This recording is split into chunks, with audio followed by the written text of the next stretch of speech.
Chicken kurma பண்ணுறதுக்கு 1/2 kilo chicken, ஒரு உருளைக்கிழங்கு எடுத்திருக்கேன். குருமாவுக்கு உருளைக்கிழங்கு போட்டால் நல்லாயிருக்கும், அதுக்காக தான் ஒரே உருளைக்கிழங்கு நான் சேர்த்துக்கிறேன். உங்களுக்கு உருளைக்கிழங்கு போட விருப்பம் இல்லை அப்படின்னா போட தேவையில்லை. தாளித்து விட்டுட்டு அதுக்கப்புறம் மசாலா என்ன அப்படின்றத பார்க்கலாம். குருமாவுக்கு தேவையான எண்ணெய் காஞ்சதுமே ஒரு அன்னாச்சி பூ, 2 கிராம்பு, இது போல் 2 பட்டை, 2 ஏலக்காய் எடுத்திருக்கேன், அதையும் சேர்த்துடலாம். பட்டை கிராம்பு பொரிஞ்சதும் கருவேப்பிலை, ஒரு 10 சின்ன வெங்காயம் பொடியாக கட் பண்ணியிருக்கேன், அதையும் சேர்த்துக்கலாம்.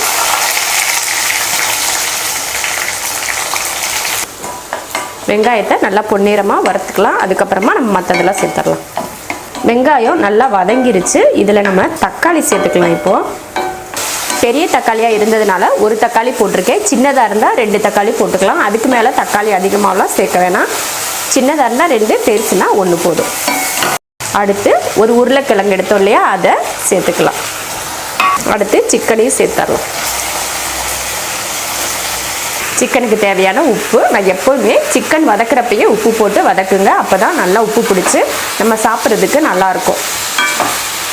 மஞ்சத்தூள், இதை கலந்துடலாம். சேர்த்து உப்பு மஞ்சத்தூள்லாம் போட்டு கலந்தாச்சு. அது நல்லா தண்ணி விட்டு வேகட்டும். குருமாவுக்கு தேவையான மசாலா என்னன்னு பார்த்து அதை அரைச்சிக்கலாம். வதக்கவெல்லாம் வேணாம், எல்லாமே பச்சையாக அரைச்சிக்கிட்டாலே போதும். தேங்காய் 1/4 மூடி துருவி எடுத்திருக்கேன். முந்திரி பருப்பு ஒரு 4-5 எடுத்திருக்கேன். கசகசா 1/2 ஸ்பூன், சோம்பு 1/2 ஸ்பூன். கசகசா இல்லை அப்படின்னு வெளிநாட்டில் இருக்கிறவங்களாம் என்ன சொல்கிறாங்கன்னா, கசகசா கிடைக்க மாட்டேங்குது, அதுக்கு என்ன பண்ணுறது அப்படின்னு கேட்குறாங்க. அதுக்கு பதில் தான் நம்ம முந்திரி பருப்பு சேர்த்துக்கிறோம். கசகசா சேர்த்தா முந்திரி பருப்பு சேர்க்க தேவையில்லை. 2ல் ஏதாவது ஒன்று சேர்த்துக்கிட்டா போதும். அப்புறம் இஞ்சி 1 இன்ச் அளவுக்கு எடுத்திருக்கேன். ஒரு 6-7 பூண்டு பல் எடுத்திருக்கேன். அப்புறம் பட்டை, இது போல் ஒரு சின்ன ஒரு பட்டை, 2 கிராம்பு, 2 ஏலக்காய். அப்புறம் பச்சை மிளகாய் 4. மிளகாய் தான் நம்ம காரத்துக்கு, அதனால தான் நான் 4 மிளகாய் எடுத்திருக்கேன். நம்ம மிளகாத்தூளெல்லாம் போட மாட்டோம், அதனால 4 பச்சை மிளகாய். அதே போல் ஒரு 6-7 சின்ன வெங்காயம் எடுத்திருக்கேன். இதைய எல்லாத்தையும் நம்ம பச்சையாக அரைச்சிக்கலாம். முந்திரி பருப்பும் சேர்த்தே அரைச்சிக்கலாம், அதனால ஒன்றும் இல்லை. எல்லாம் சேர்த்தே பச்சையாகவே அரைச்சிடலாம்.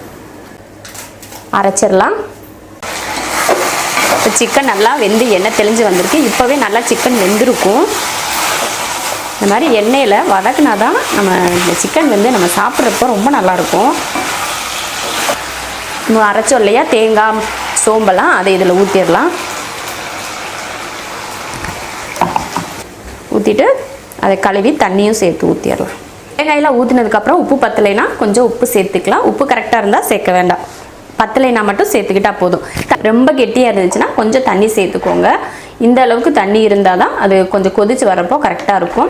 இப்போ உப்பெல்லாம் போட்டு கலந்து விட்டாச்சு. மூடி வச்சு ஒரு 3 நிமிஷத்துக்கு வேக வச்சுக்கலாம். அதுக்கப்புறமா ஆஃப் பண்ணிடலாம். குருமா நல்லா கொதிக்குது. மணமும் அவ்வளோ சூப்பராக இருக்குது. வீட்டில் அவ்வளோ மணமாக இருக்குது இந்த குருமா.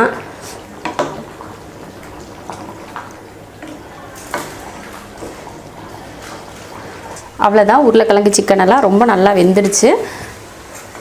இதில் கொஞ்சம் மல்லித்தலையும் கருவேப்பிலையும் சேர்த்துடலாம்.